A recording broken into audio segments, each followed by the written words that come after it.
Bonjour à tous et merci de nous suivre pour ce flash d'information. Un conseil des ministres s'est tenu hier mercredi 8 juin 2022 au palais présidentiel. Un conseil des ministres présidé par le chef de l'État, Alassane Ouattara. Plusieurs mesures ont été adoptées au cours de ce conseil, notamment l'immatriculation des professionnels des filières agricoles, la création d'un statut juridique pour les réfugiés en Côte d'Ivoire. Nous y reviendrons à l'édition 13h. La première dame, Dominique Ouattara, est arrivée hier après-midi à Brazzaville, capitale politique de la République du Congo. Elle a été accueillie par Antoinette Sassou Nguesso, première dame de la République du Congo et président de l'Organisation des premières dames d'Afrique pour le développement, en abrégé l'OPDAD.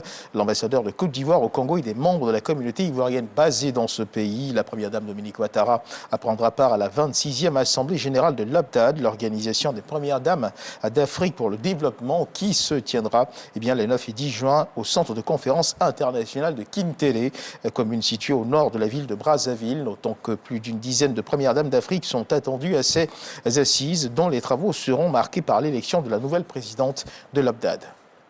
Dans le fil de l'actualité nationale, la ministre de la Famille, de la Femme et de l'Enfant, Nassénéba Touré, s'est rendue récemment aux urgences du centre hospitalier universitaire de Trècheville, comme vous pouvez le constater sur ces images. Elle est allée apporter son soutien à une victime de violence conjugale. La femme a perdu l'usage de ses membres. Nous y reviendrons également dans nos prochaines éditions. Et puis, ce qu'il faut également savoir, c'est que le ministre gouverneur du district autonome d'Abidjan, Robert Begré-Mambé, a procédé hier mercredi 8 juin 2022 à l'ouverture d'un atelier de réflexion sur le schéma de gestion du Grand Abidjan. Cet atelier s'inscrit dans le cadre de la mise en œuvre du projet d'intégration port-ville du Grand Abidjan, initié par le gouvernement ivoirien et la Banque mondiale. Reportage signé Khalil Diomondé et Godefroy Okambawa. Étudier la faisabilité de la mise en place d'une structure et d'un schéma de gouvernance du Grand Abidjan, c'est à cet exercice que se prêtent les parties prenantes du projet d'intégration port-ville du Grand Abidjan, PACOGA. En fait, le Grand Abidjan, c'est un espace pour lequel aujourd'hui il n'existe aucune structure de gouvernance. Et donc la question, c'est est-ce qu'il faut établir une structure à cette échelle-là? La deuxième question, c'est quel type de structure? Pour l'instant, on ne sait pas, on a quelques hypothèses. Le présent atelier vise donc les objectifs ci-après, restituer et valider le diagnostic de la gouvernance actuelle du Grand Abidjan et analyser les différents scénarios proposés par le consultant et retenir les schémas de gouvernance adaptés au Grand Abidjan. Pour le ministre-gouverneur du district autonome d'Abidjan, cet exercice revêt d'une importance capitale et nécessite d'être traité avec minutie. Le Grand Abidjan a près de 4000 km².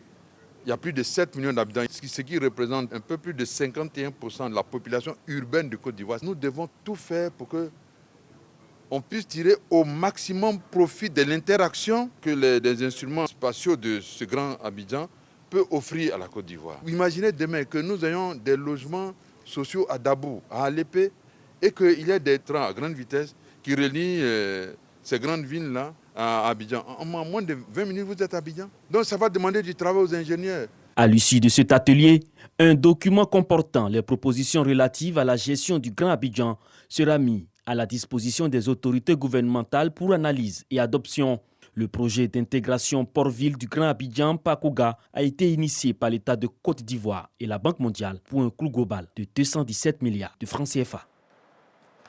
Et puis ce qu'il faut également savoir dans l'actualité internationale, au Sénégal, plusieurs milliers de personnes ont répondu à l'appel de la principale coalition de l'opposition. C'était hier, donc mercredi 8 juin à Dakar. Les manifestants dénoncent la gouvernance, la cherté de la vie, mais aussi un manque d'indépendance de la justice et mettent en cause le ministre de l'Intérieur Antoine Félix Diome, chargé de l'organisation des élections législatives. Prévue depuis la semaine dernière, la mobilisation intervient après la décision du Conseil constitutionnel d'invalider la liste nationale des titulaires des Yewi Askanoui pour les législatives du 31 juillet suite à une erreur dans la confection de cette liste. Des leaders en premier lieu, Ousmane Sonko, opposant au président Macky Sall, sont donc écartés de la course.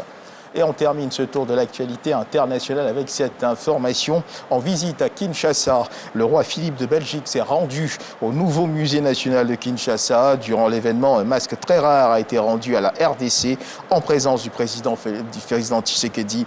Puis les deux dirigeants ont prononcé des discours dans lesquels le passé colonial et l'avenir économique ont été abordés sans détour. L'on retient juste que le roi Philippe de Belgique a réaffirmé ses plus profonds regrets pour les blessures du passé. Voilà qui marque donc la fin de ce flash d'information. Merci de nous avoir suivis. Je vous retrouve à 13h pour le journal.